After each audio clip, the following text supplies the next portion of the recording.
Et yo les Topiqueurs, c'est Alexandre, j'espère que vous allez bien. Alors dans cette vidéo, nous allons aborder tous ensemble 7 spin-offs de jeux Pokémon sortis au fil du temps sur les différentes consoles Pokémon et Nintendo. Pour ceux qui ne savent pas ce que c'est un spin-off, il s'agit simplement d'une série ou d'un jeu dérivé de la série principale et des jeux habituels. On va se faire un petit classement en bonne et due forme, mais avant de commencer la vidéo, je voulais d'abord vous demander à vous les Topiqueurs et les abonnés dans les commentaires quelle autre série à part Pokémon vous aimeriez bien voir arriver sur la chaîne en tant que vidéo habituelle, que ce soit du Yu-Gi-Oh, du Inazuma Eleven, pourquoi pas des séries comme Walking Dead, Game of Thrones, enfin tout ce que vous voulez et qui vous passe par la tête et qui vous plairait vraiment de voir arriver sur cette chaîne. Et pour commencer ce classement des spin-offs des jeux Pokémon, nous allons parler de Pokémon Rumble à la 7ème place. Alors ce jeu est apparu pour la première fois en 2009 en tant que jeu WiiWare et donc en dématérialisé. On y contrôle des jouets Pokémon qui devront se battre dans des arènes contre d'autres petits jouets Pokémon. Les Pokémon prennent vie grâce à des clés magiques, le joueur débute avec un Rattata pour le tutoriel et on part ensuite sur un système de Battle Royale assez intense et épique. Et on peut récupérer des Pokémon soit en les mettant KO, soit via un système de tickets ou d'évolution. Le tout premier Pokémon Rumble comprenait les Pokémon des générations 1 à 4 et sa suite est arrivée sur la 3DS avec bien plus de Pokémon disponibles. Le problème les Topiqueurs, c'est que la licence rend les joueurs assez mitigés à cause de l'aspect trop répétitif, qui ne se renouvelle pas assez dans son concept et ses options. Il faut refaire un nombre incalculable de fois les mêmes niveaux pour attraper tous les Pokémon et les faire progresser dans le même temps. Le scénario est inexistant, même si on joue quand même avant tout pour se défouler avec ce système de combat plutôt nerveux. Le système du jeu est avant tout en free-to-play, c'est très bien développé, mais le problème c'est que les diamants récupérés en jeu pour obtenir des récompenses plus vite partent bien trop vite justement. On peut donc dire qu'il y a beaucoup de qualités sur le papier, mais pas mal de défauts sur le concret, et Pokémon Rumble occupera donc la 7ème place de ce classement. À la 6ème place de ce classement, nous retrouvons un jeu qui a fait une grosse polémique avec Pokémon Tournament, alors sorti à la base sur Porn Arcade au Japon, puis sur la Wii U en 2016, puis adapté prochainement sur la Switch pour septembre 2017. Pokémon n'aura malheureusement pas réussi son pari de relancer non seulement les ventes de la Wii U qui aura fait un énorme bid, et également l'aspect et surtout le charisme des Pokémon sur console de salon. Alors certes, son système de combat en temps réel avec le joueur qui est libre de ses mouvements avec son Pokémon pour le contrôler, pour sauter, faire des combinaisons, avec des arènes bien pensées pour le 1 contre 1 ou pour affronter plusieurs Pokémon. Nous avons malheureusement un aspect technique et un gameplay qui manque cruellement justement de combinaisons et de profondeur, non seulement pour amuser le joueur, mais en plus pour le laisser concentrer pendant plusieurs heures sur le jeu. En plus de cela, il existe trop peu de modes de jeu disponibles, mais le pire les Topiqueurs, et vous le savez tous, c'est le nombre de Pokémon disponibles. Quand on a plus de 700 à 800 Pokémon disponibles dans tous les jeux, se retrouver avec seulement 14 de base dans un jeu comme ça, surtout de combat, sans compter les futurs DLC payants, c'est une véritable arnaque, surtout pour les fans qui attendaient vraiment un jeu de combat de ce genre. On l'avait tous attendu avec impatience, mais finalement Pokémon restera quand même avec un sacré retard technique sur tous les aspects, surtout que la Wii U quand même est capable de beaucoup mieux, notamment sur l'aspect graphisme et sur ses possibilités. Après il est vrai que le mode online et les combats peuvent devenir quand même assez amusants si on joue assez peu et si on affronte ses amis pour le délire etc, histoire de monter dans le classement en online, en espérant quand même à l'avenir qu'il y a d'autres Pokémon qui vont arriver, que ce soit sur la version Switch normalement il y aura 5 ou 6 Pokémon de plus, mais on espère quand même des DLC gratuits avec davantage de combattants disponibles. Après je taille un peu le jeu, mais je vous avoue quand même que je vais l'acheter pour faire des lives et des vidéos sur ma propre chaîne, donc pensez à l'acheter si vous avez la Switch, histoire de m'affronter dès septembre 2017. A la 5ème place de ce classement, nous retrouvons Poképark. Alors c'est un jeu sorti sur la Wii en 2010, pour moi il était vraiment très intéressant ce petit jeu. Alors Poképark a su créer un nouveau concept amusant autour de la série Pokémon, et en plus de ça à être très apprécié des fans. Il a notamment reçu pas mal de très bonnes critiques avec beaucoup de mini-jeux disponibles qui rappelleront quand même une version du pauvre de Mario Party. Dans ce jeu, nous pouvons parcourir quand même un parc gigantesque avec Pikachu et d'autres Pokémon après que nous nous soyons liés d'amitié avec eux, donc c'est environ 200 Pokémon disponibles à attraper entre guillemets ce lien d'amitié avec eux. Les activités dans le jeu sont quand même variées, même si le niveau de difficulté reste plutôt basique et principalement destiné aux enfants en bas âge pour prendre un maximum de plaisir. Ou alors si on veut jouer entre poteaux, là le fun est immense. La durée de vie reste quand même assez correcte, les graphismes sont dans la moyenne, la Wii peut carrément mieux faire, surtout quand on voit Battle Revolution, notamment dans les arènes et les animations. Après c'est surtout pour la détente attitude que le jeu a quand même été énormément apprécié. Passons maintenant avec le haut du classement avec la 4ème place de Pokémon Ranger. Alors c'est une série de jeux Pokémon sur la DS sortie en 2007 avec plusieurs volets et plusieurs jeux très intéressants. Il y aura même eu une production de quelques épisodes HS dans l'anime Pokémon sur ce spin-off. Le concept était non seulement assez innovant, il aura surpris tous les fans dès son annonce. Les Rangers Pokémon veillent non seulement sur l'environnement de la région de Fioré, donc une toute nouvelle région, ainsi que la population et règle tous les soucis locaux grâce à l'aide des Pokémon sauvages. Vous l'aurez compris, le but du jeu n'est pas de capturer tous les Pokémon, mais justement de s'aider de ceux qu'on trouve en les attrapant temporairement grâce au stylet et en formant des cercles suffisamment grands sur l'écran tactile et nombreux pour les capturer.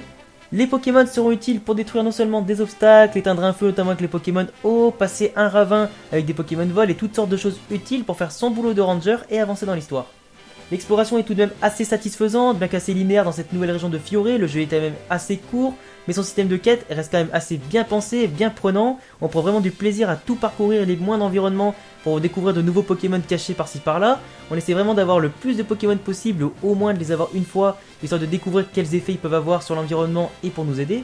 Et personnellement, rien que l'idée de devenir un héros qui contrôle des Pokémon et qui aide la population, je pense que ça en a quand même fait plaisir à vraiment plus d'un parmi les enfants, comme parmi les plus âgés ou surtout parmi les jeunes adultes. Les graphismes, c'est vrai qu'ils sont un poil plus beaux sur ce spin-off par rapport au jeu habituellement juste avant la sortie de Pokémon Diamant, Perle et Platine qui eux étaient juste magnifiques. Mais en tout cas, ce jeu mérite entièrement sa place, malheureusement juste au pied du podium. Alors là les amis, sur la troisième marche de ce podium des spin-offs de jeux Pokémon, nous allons mettre à égalité Pokémon Stadium 1 et 2 sortis sur la Nintendo 64 et Battle Revolution sorti sur la Wii. A la base sur la Nintendo 64, ces jeux là avaient révolutionné le genre de jeu Pokémon, ils sont quand même sortis sur la Nintendo 64 puis sur la Wii pour Battle Revolution. Le système d'arène et de compétition a été extrêmement préservé dans les jeux sur la Nintendo 64. Sur Stadium 1 et 2, nous pouvons même affronter la fameuse Ligue Pokémon, ses champions d'arène, son conseil des 4 et même le maître de la Ligue, et même participer à toutes sortes de tournois avec différentes règles et des compétitions avec plusieurs niveaux de difficulté. Dans Stadium 1, nous avions au départ seulement 151 Pokémon, puis dans la deuxième version, il a été ajouté la 2G, et on grimpe jusqu'à la 4G grâce à Battle Revolution. On pouvait même jouer à plusieurs mini-jeux sympathiques à plusieurs et réaliser même des échanges ou même connecter sa cartouche Game Boy avec un adaptateur sur la manette 64 pour jouer ensuite sur la télé à nos jeux préférés. Par contre, le jeu Battle Revolution sur la Wii était beaucoup moins complet en termes de contenu, de compétition, de variété, etc. Donc en termes de mode, mais était beaucoup trop répétitif, malgré que ses graphismes étaient quand même juste magnifiques, avec en plus de ça la possibilité d'apporter sa propre team des jeux Pokémon Diamant, Perle et Platine. Donc c'était quand même juste incroyable d'avoir sa team autant sur Game Boy Portable ou sur la DS que sur la console de salon. On pouvait donc se donner dans les parties avec les amis en online ou pour monter dans le classement, ça faisait toujours plaisir d'éclater tout le monde avec sa propre team. Autant vous dire que c'était vraiment d'excellents jeux que les fans attendent, pourquoi pas sur la Switch avec un reboot complet de la série, pourquoi pas un remake digne de ce nom. Et alors là les amis, croyez-moi, à la deuxième place nous avons du très lourd, ils auraient très bien pu occuper la place de numéro 1 tellement ils auront marqué les esprits. On va parler bien sûr de Pokémon Colosseum et XD sortis sur la GameCube dans les années début 2000. Ces deux jeux sont devenus de véritables légendes tout comme les Pokémon Stadium sortis juste avant sur la 64. Ce sont les premiers jeux Pokémon sur console de salon qui ont su garder quand même un aspect exploration avec un vrai scénario et le tout dans un monde entièrement modélisé en 3D. Alors certes il n'y a pas d'herbe sauvage pour capturer des Pokémon comme on veut, dans le sens où il faut quand même que les Pokémon soient obscurs entre guillemets pour les attraper avec des Pokéballs spéciales. D'ailleurs justement le scénario tourne autour de deux héros bien distincts avec chacun sa propre histoire, donc d'abord Colosseum et XD ensuite sorti un an après fait office de suite. Nous avons donc deux régions différentes, deux héros différents, mais il y a toujours une organisation maléfique visant à exploiter les Pokémon dans des buts maléfiques en les rendant plus puissants grâce à la force obscure. Il faut donc parcourir les régions intégralement, purifier un maximum de Pokémon pour avoir une chance d'avoir l'équipe la plus compétitive possible. Il y a c'est vrai le scénario, les dresseurs à affronter, des petites compétitions à gagner, pourquoi pas gagner un petit peu de thunes pour acheter d'autres objets, pourquoi pas avoir quelques récompenses ou même gagner certains Pokémon spéciaux. Il existe même des connexions possibles avec les jeux Game Boy de la 3ème génération comme Ruby, Saphir et Emerald, pas mal de mini-jeux pour s'éclater et améliorer la durée de vie. Le contenu est juste énorme, la durée de vie est vraiment appréciable pour un jeu Pokémon du genre et surtout les premiers jeux en 3D sortis sur console de salon, ça fait vraiment plaisir. Et puis le plus important c'est qu'on s'éclate, il y a de quoi faire et c'est bien le principal. Et alors là les amis, à la première place de ce classement qui fera peut-être polémique parmi vous dans les commentaires, j'ai bien sûr classé Pokémon Donjon Mystère. Alors cette série est d'abord apparue sur la Game Boy Advance avec l'équipe de secours rouge et sur la DS en même temps avec l'équipe de secours bleu. On a après eu des spin-offs, des suites de la série avec les explorateurs du temps, de l'ombre et du ciel, et après avec les explorateurs sur la 3DS avec notamment les méga évolutions et tout ça qui ont été intégrés au fil du temps. Ces jeux-là ont quand même eu un succès monstrueux sur n'importe quelle console, n'importe quel volet de cette série. Il y a quand même eu également des petits épisodes sortis dans le dessin animé, donc en mode HS. Il y a eu pas mal de diversité autour de cette série, elle a été améliorée à chaque fois au fil des épisodes. On incarne un humain transformé en Pokémon, donc on devient un Pokémon starter après avoir répondu aux questions du tutoriel. Et franchement, juste l'idée de me transformer en Pokémon et surtout le Pokémon que je veux, si ça veut être un Salamèche, un Carapuce, un Wistikram ou un Poussifeu, là franchement j'ai carrément pris mon pied à explorer tous les donjons et à sauver un maximum de Pokémon. On récupère chaque jour des missions avec un niveau de difficulté du plus faible au plus élevé, avec des récompenses plus ou moins élevées et surtout plus ou moins attirantes Sur la mission, on peut développer sa ville en achetant différentes zones capables ensuite de capturer et surtout de recruter certains Pokémon dans son équipe. Le seul aspect qui peut être un peu rebutant, c'était aussi le fait de recruter certains Pokémon, surtout les légendaires qu'on souhaitait capturer parce qu'ils avaient un taux de drop assez bas. Mais on prenait vraiment plaisir à explorer le moindre donjon, surtout qu'à chaque fois qu'on y retournait, même si c'était le même, tous les donjons étaient faits aléatoirement, tout était reproductible à l'infini, donc on n'avait jamais les mêmes couloirs, jamais la même pièce deux fois, on tombait vraiment des fois sur des situations assez dangereuses, donc il fallait choisir entre fuir ou dégommer toutes les maisons de monstres avec la tonne de Pokémon qui nous tombaient dessus pour nous faire foirer la mission.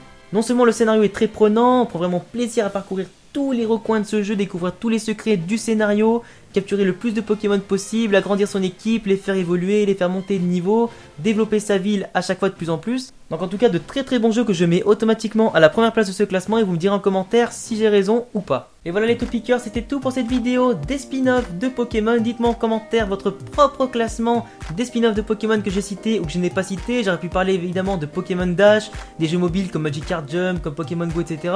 Mais ça me semblait pas utile de parler en plus de Pokémon Shuffle et toute la clique. Donc dites-moi en commentaire votre propre classement des spin-offs de Pokémon.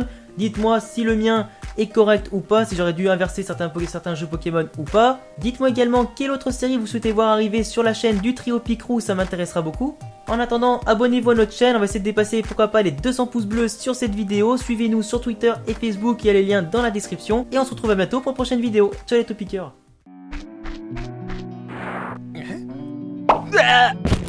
Pikachu, buddy! Shit. I haven't seen you since, episode 31 or something. I know, right? Oh, hey, by the way, do you still hang out with that, guy? Ash. Yep. So, I was wondering something. Let me guess. You wanna know what my bottom half looks like? Are you sure you wanna know? Yes?